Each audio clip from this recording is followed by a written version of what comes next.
Okay, good morning everyone, and here again in the Joe Nerd's Toy Room.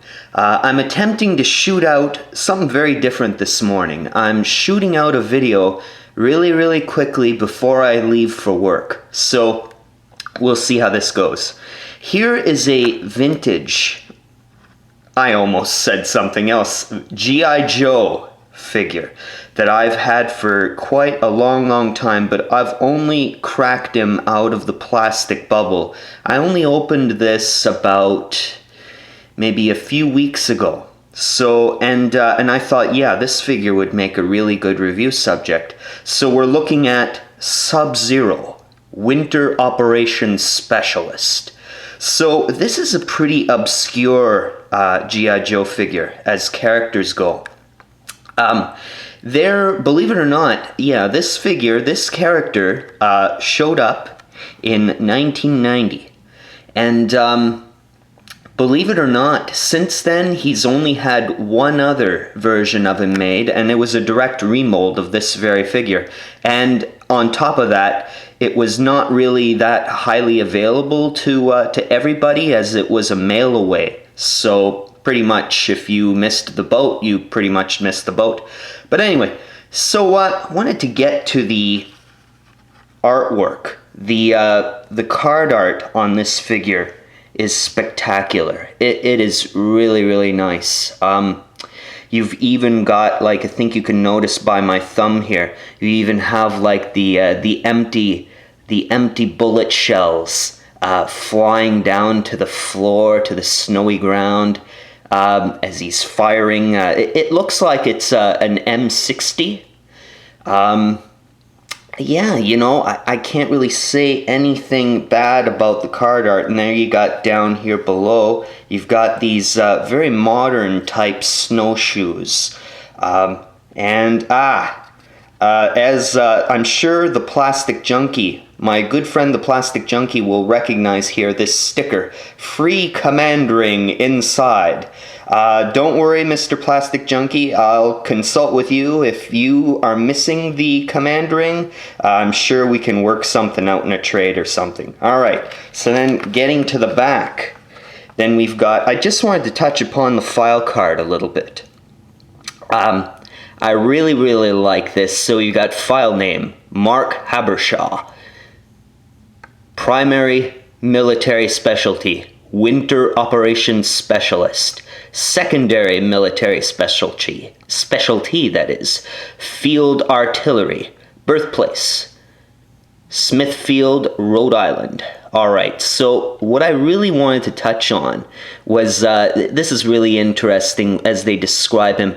I would bet that Larry Hama had a hand in writing this one. Keep in mind, this was, well, yeah, this must have been, the figure was produced in 1989, was released in 1990, so I'm sure that the file card had to have been written possibly even in 1988, as early as that, so I'm sure that Larry Hama would have written this one then.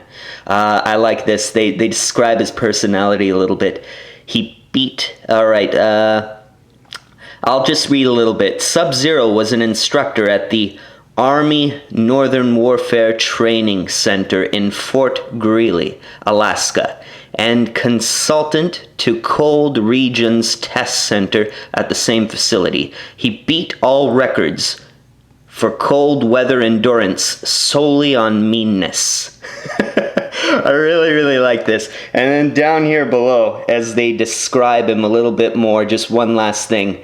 All other G.I. Joe Arctic specialists like the cold, not Sub-Zero. He hates it to the max. It drives him so far up the wall that it brings out a special kind of meanness, unheard of in the Western world. We're talking maximum meanness. So why does he keep volunteering for cold weather assignments? Because he enjoys being mean. I really love that, guys. Guess I just wanted to read as much of that as I did, because I just really love that. So anyway, now without further ado, here is the man himself. So we'll get a little bit closer here so you could see him a little bit better. Joe figures are a little bit on the small side. There we go. So we're looking at the man, Sub-Zero. So yeah, he was released in 1990, and you know, this is a little something about myself, I'll confess, guys. If any of my fellow Joe collector or fellow Joe fans out there are really partial to the year, to figures released in the year 1990, I really think that probably in the entire vintage run, this is excluding 93 and 94, of course, because those are just, yeah, they're not up to these standards. But we're talking 1982 up until 1992. Losing my train of thought here. Shoot, sorry about that, guys. Yeah, exactly, I got it back. All right, so in all of that time span, 1982 up until 1992, I would say that 1990 is probably one of the weakest years, in my opinion. This is just my opinion, guys. You do have some gems in that year. You know, you've got Rampart, you've got Metalhead, but and you've got Sub-Zero here, which in my opinion is a real gem of that year's releases. So let's bring the accessories off to the side a little bit so we can focus on the man here. So as you can see, he has these really different modern snowshoes, and they have some nice tracks to them, like some nice, you can almost, I hope you can make that out. Yeah, it almost has like they have teeth. They really, they look like they would really work well. I'm not really that versed with equipment, with winter equipment that much. I don't know if there possibly are snowshoes out there that were modeled after these. But anyway, what I like about them is they're basically like a nice built-in figure stand. He stands very, very well with them. They support him well. And this is something else that's really a highlight of the figure, is his weaponry. His, like, M60. This is kind of loosely based on an M60. It's not exact, of course, but it's very, very, very close. And believe it or not, this is another odd, interesting thing, is that Hasbro, for some reason or another, as beautiful as this weapon is, this is the one and only time that it was ever produced, that it was ever that ever came with a Joe figure, believe it or not. As far as I know, I'm not sure if there are any Joe Club exclusives that the Joe Club was able to track down that mold and use it, but to my knowledge, no, it has never been used with any other figure. So, and then besides that, you've got also that he's holding in his other hand, you've got the connecting ammo chain. So then, bring that back. And then you've got his backpack. The reason why I don't have it pegged into his back is that it's a little bit on the heavy side. Actually, it's quite heavy. It tends to make him want to topple over. I'll try it here just to give you an idea. Yeah, like it is really, really hard to stand him with it. You would really have to give him a real forward lean for... And that, I don't know, that doesn't look too bad, but anyway, you get the picture. It's quite heavy. So before he has an accident, I'm going to take it off of him. It's not really, I kind of prefer him like this anyway.